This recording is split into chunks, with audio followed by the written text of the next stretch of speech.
Aksi nyata penerapan modul 1.1 Jurnal Refleksi Pemikiran Ki Hadjar Dewantara oleh Radmi Winarsi.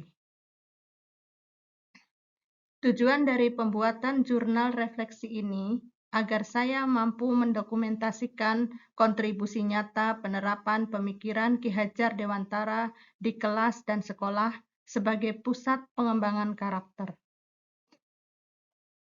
Sebagai tahapan terakhir dari siklus pembelajaran merdeka, aksi nyata memberikan ruang bagi saya menerapkan pengetahuan yang telah diperoleh dalam satu rangkaian modul 1.1.a tentang refleksi filosofis pendidikan nasional Ki Hadjar Dewantara dengan kegiatan mulai dari diri sendiri, eksplorasi konsep, ruang kolaborasi, refleksi terbimbing, demonstrasi kontekstual, dan elaborasi pemahaman.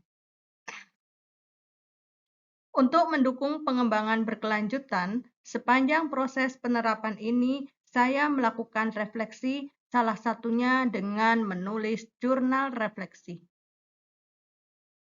Jurnal refleksi yang saya tulis secara rutin merupakan media untuk mendokumentasikan perasaan, gagasan, dan pengalaman, serta praktek baik yang telah saya lakukan, sehingga memberikan kontribusi nyata penerapan pemikiran Ki Hadjar Dewantara di kelas dan sekolah sebagai pusat pengembangan karakter. Dengan demikian, rekam jejak yang berkelanjutan seperti ini akan mendorong saya untuk terus belajar dan meningkatkan kualitas pembelajaran. Pendidikan merupakan daya upaya untuk memajukan perkembangan budi pekerti, kekuatan batin, pikiran, intelek, dan jasmani anak-anak. Maksudnya ialah supaya kita dapat memajukan kesempurnaan hidup, yakni kehidupan dan penghidupan anak-anak, selaras dengan alamnya dan masyarakatnya. Karena itulah ada pasal-pasal yang harus kita pentingkan, yaitu yang pertama, segala syarat, usaha, dan cara pendidikan harus sesuai dengan kodratnya keadaan. Yang kedua, kodratnya keadaan ada tersimpan dalam adat istiadat masing-masing rakyat. Sifat-sifat mana terjadi dari campuran semua daya upaya untuk mendapatkan hidup yang tertib dan damai. Nah, adat istiadat itu sendiri Filosofi pendidikan Ki Hadjar Dewantara adalah student-centered. Istilah yang beliau pergunakan adalah berhamba pada sang anak. Seperti dalam kutipan Asas Taman Siswa, metode Among tercermin di semboyan Tutwuri Handayani adalah metode yang berhamba pada sang anak. Bapak pendidikan kita sejak tahun 1922 sudah mengenalkan dan mengajarkan kita pada filosofi pendidikan yang berpusat pada siswa. Hal yang seharusnya tidak asing lagi bagi semua pemangku kepentingan pendidikan di Indonesia. Filosofi pendidikan ini mensyaratkan pendidik untuk memberikan tuntunan sesuai dengan tahap-tahap perkembangan anak secara budi, baik cipta, rasa, maupun karsa, dan pekerti atau tenaga sesuai dengan kodratnya sang anak. Ki Hadjar sendiri menggambarkan tuntunan pendidikan yang ekologis ibarat petani yang menanam berbagai macam bibit tanaman dan memelihara tanaman tersebut sesuai dengan kodratnya.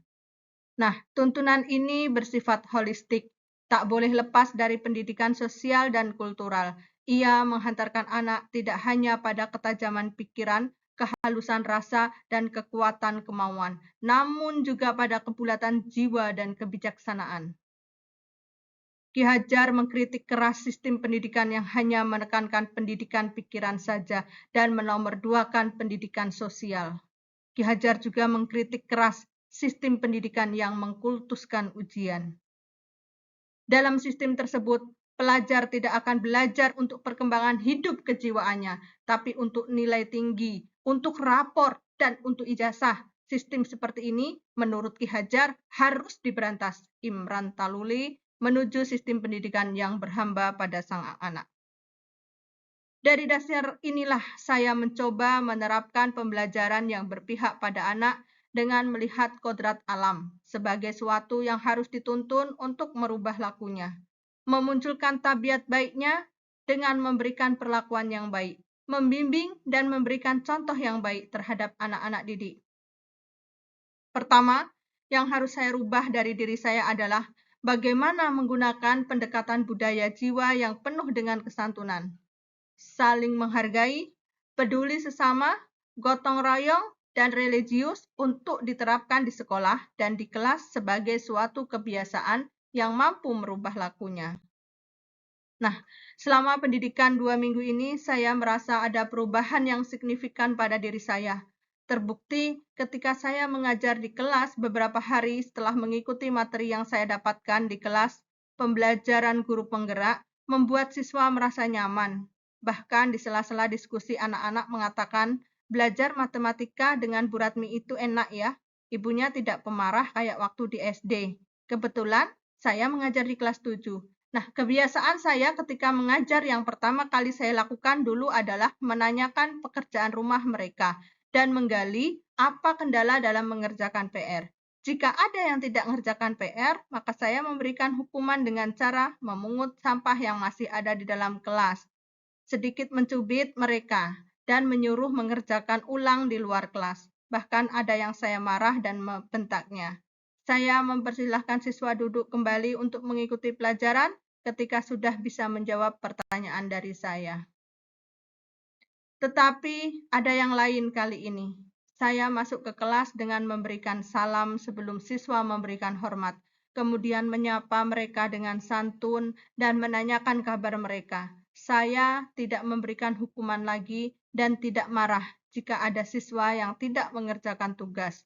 Jika ada masalah siswa terkait belajar ataupun mengerjakan pekerjaan rumah, ataupun masalah teman, ada masalah dengan orang tua, ataupun ada masalah dengan keuangan mereka, maka saya memberikan penguatan, memberikan masukan, dan memberikan motivasi kepada mereka. Suasana yang saya rasakan begitu tenang dan sangat bersahaja. Saya merasa seolah-olah hilang target yang ada dulunya untuk menyelesaikan indikator yang selama ini saya kejar. Nah, setelah memberi motivasi tentang kehidupan, saya mulai dengan menyampaikan materi. Kebiasaan saya dulu memberikan materi dengan menuliskan judul dan isi materi yang penting, termasuk beberapa contoh soal. Kemudian saya menjelaskan. Kadang waktu pembelajaran habis dengan mencatat dan menerima penjelasan dari saya. Siswa seolah-olah tidak diberikan peran dalam proses pembelajaran. Nah, kebiasaan ini yang kemudian saya rubah. Saya memberikan judul materi, kemudian saya bagi per kelompok, masing-masing kelompok 2 atau 4 orang.